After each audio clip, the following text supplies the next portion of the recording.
Yung palagi ka nalang mag-isang kumakain. Kung hindi kasama yung apo mo, ikaw mag-isa. Kailan kaya mangyayari? Parang hindi pa nangyari sa akin yung kasabay ko yung my love, let's eat. Ay, Diyos ko Lord, kilabutan kami yan. Kakain tayo ng leftover ito ng anak ko. Eh, alam ko naman ang pupuntahan nito. Parang chicken buffalo style. 2, 4, 5 pieces. Tapos sinamahan ko nito para medyo tapos meron akong rice. Hindi ko lang alam kung this is spicy. Kasi ito yung leftover niya. Kumain kami kahapon sa Sam's. Ay hindi, sa Baba.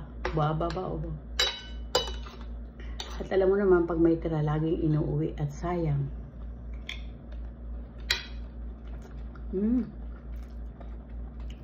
Parang siyang wings with sarap.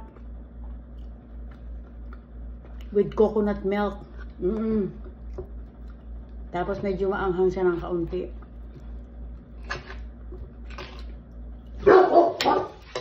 Kaunti lang yun. Sarap.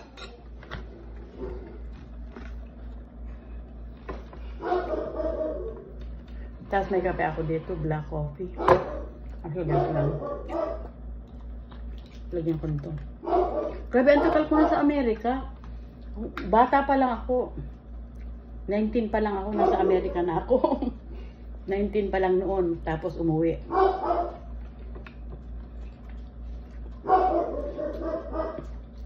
Tapos,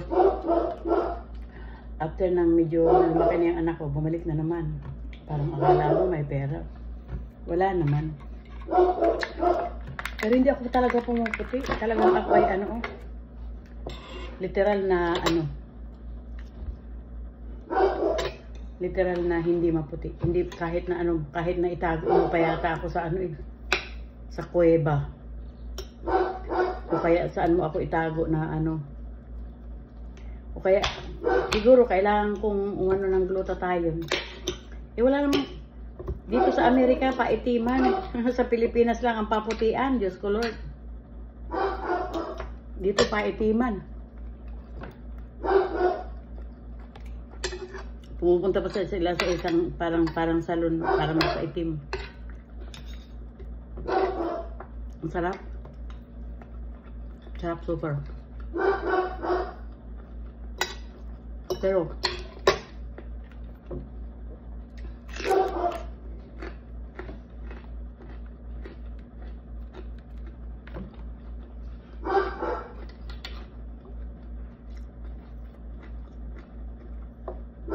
ilang calorie kaya ito?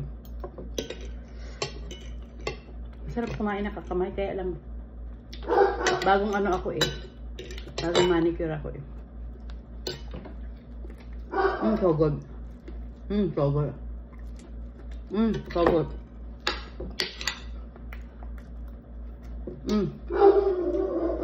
Sarap.